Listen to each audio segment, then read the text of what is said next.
Greetings, acolytes. Welcome back to the archives. I see your immense fanaticism about Darkside lore has expanded since I last endorsed you and steeped you in the ancient Darkside energies and rituals of the Sith.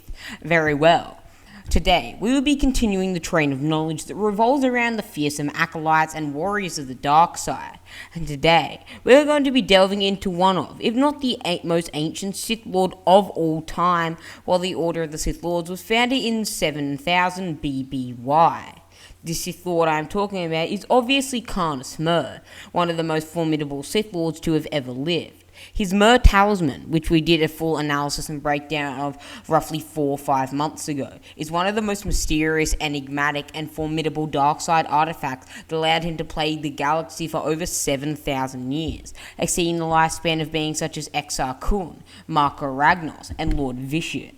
Each who lived for over a millennia, with the two aforementioned ones living for over 5 millennia. Exar Kun was able to reserve his spirit, as well as Ragnos, and Vitiate was able to use essence transfer.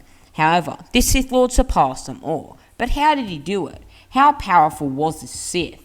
In order to truly understand how powerful he was, we need to first take a deep and in-depth dive into his life, understanding what got him to this absurd level of power. That Darth Vader considered him the only being in the galaxy that stood a chance one-on-one at defeating Lord Sidious, at least at the early stages of the Empire.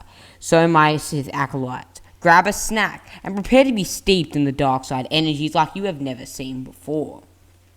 Canis Mur, the founder of the Mur Talisman, was once a respected knight of the Jedi Order. However, his obsession and lust for power caused him to intensely study and tutor himself on the nature of the dark side of the Force, which, as we know, was created by the Father of Shadows, an ancient, truly omnipotent divine entity of pure chaos and madness. He became one of the Dark Jedi after inducing these studies onto him during the 100-Year Darkness, participating in a century-long conflict. Meaning more was already a century old. He did this alongside his fellow High General Zozan and Ajunta Pol, with him being among the 3 most powerful Sith Lords at this time in the entire history of the galaxy. He was one of the founders and creators, engineering biological studies such as creatures like Sithspawn and Leviathans as well. Mur fought in the Battle of Kobos and was amongst the surrendering survivors of the Dark Jedi. Alongside Paul and Zozan, Mur was exiled from the Republic and arrived on the planet Korriban with his fellow Dark Jedi. At the time, he encountered the Aboriginal and native Sith species, the Sith purebloods, whose ancient kings such as King Adas, Nar-Ka Grash, had been steeped in the Darkside energy and caused the Darkside to thrive for thousands of years.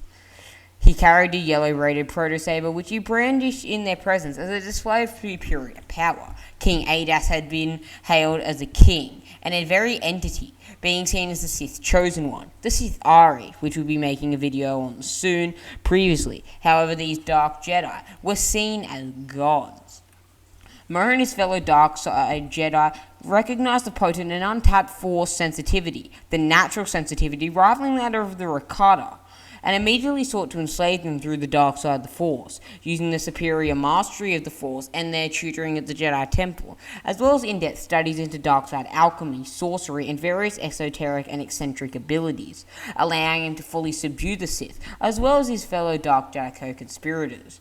After conquering the Sith species, including the warrior caste of the Masasai, Mur, like his fellow followers, anointed themselves as Lords of the Sith, the Jedi, and were the very first to don the horrific title and honorific title that would plague the galaxy for over 7,000 years, ever since the founding of this one Sith Order. Mur also possessed his very own Sith amulet, one imbued with tremendous dark side might that would create a very Force nexus itself based on my theories. However, the power based on this was very much forged out of the Sith ideology, being that should the wielder have not the strength to dominate it, it would be rendered irrelevant and merely a priceless trinket. If they did not have the strength to dominate it, it would malform them into a terrifying being known as a Rakghoul, a form of a Star Wars zombie, which Mur used as a plague. Crafted by his fellow exile and master alchemist and magician, Sorcerer Sin, The Mer talismans afforded Mer the power to transform those in his close proximity and those of the Reguild into mindless thralls for him to command with a very whim, forming a telepathic link with all of his servants. When the talisman was found not to work on Force sensitives or other alien species, Mer further engineered the Rakghoul Plague, an infection which could be spread by those already under his thrall, to create an army of Force-sensitive zombies. With his army of Rakghouls, Mer intended to use them to rule the galaxy. He also forged the Codex of Carnus Mer around this time, in which he illustrated the power of his beloved talisman and its intentions for the Sith. At this point, he was already using a modern lightsaber, as opposed to a proto-saber.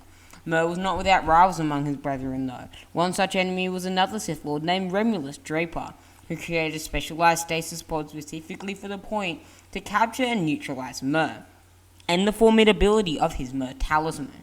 However, Draper was never able to contain or capture Mer within his Albulate due to his immense power. Now we have a brief breakdown of Mer's life. Before the events of the modern Star Wars legends, let's break down his immense power, and how Vader considered him to be a rival of Darth Sidious.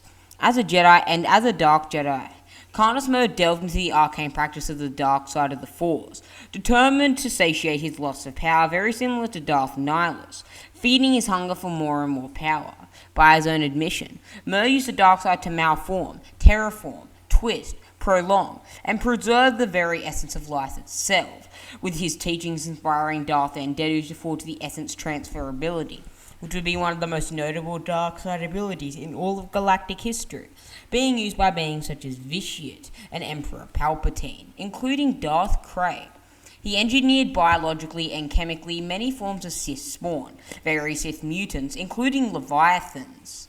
As a Sith Lord, Mer's talents grew exponentially, expanding into the realm of Sith sorcery and magic, and was among the original Dark Lords of the Sith who enslaved the Sith natives of Korriban, and thus was instrumental in the development of their abilities and the enriched lore, with his lore and script even inspiring Darth Andedu. Mer was a skilled darkside adept and healer by his own statement, demonstrating his healing ability for Darth Krayt, whose own attempt at healing had been repeatedly proven unsuccessful, due to the fact that during this time, Darth Krayt was plagued by the Yuzong Von growth, which we have already made a video about, conditioning his life for many, many years, even including the knowledge of Mer's contemporary, Zozan, who was a famed Sith healer in her own right. Mer was capable of learning more about Sith healing than arguably anyone else in galactic history, being able to lecture himself on various beings such as Zozan and his own immense knowledge. Using offensive techniques, Mer displayed a tremendous amount of talent with the Force, a midichlorian count, in my opinion, to rival that of Count Dooku, perhaps even exceed it and rival beings like Mace Windu and Darth Malgus. He claimed to have vanquished many Sith rivals in his career, and was even targeted by one Sith Lord in particular, Draper, who created a device specifically designed for the containment and suppression of Mer's power with his Mer talisman, fearing that Mer would dominate them all using the Rakghoul Plague. As no matter how powerful you are, if there are enough Rakghouls, they will eventually overcome you. All it takes is one bite or one scratch, and you will be consumed by a mindless zombie. Mer regarded the strength of Darth Krayt as moot, being inferior to his own, despite Krayt being the most powerful Sith of his own time and capable of contending with Grandmaster Luke Skywalker, who in his own was the most powerful Jedi of all time. Mer displayed a mastery of Force lightning as well, using it to deadly effect on several occasions to torture and severely burn his injuries. When the final battle against Darth Krayt, Mer created the most devastating Force storm, an ability he manifested while in control of the ancient Jedi Celeste Morn's body. Darth Vader seriously considered using the talisman for himself and taking it in order to engross himself on dark side energy, and may have been able to restore his full potential in his mind. Darth Vader further noted, Mer's immense dark side power felt comparable to an early version of Darth Sidious himself. Mer was also a pioneer of Sith magic. He developed a spell and pioneered various alchemical creations that turned modern Force sensitives into mindless beasts called Rakghouls, engineering the very Rakghoul Plague, which could theoretically dominate the entire galaxy.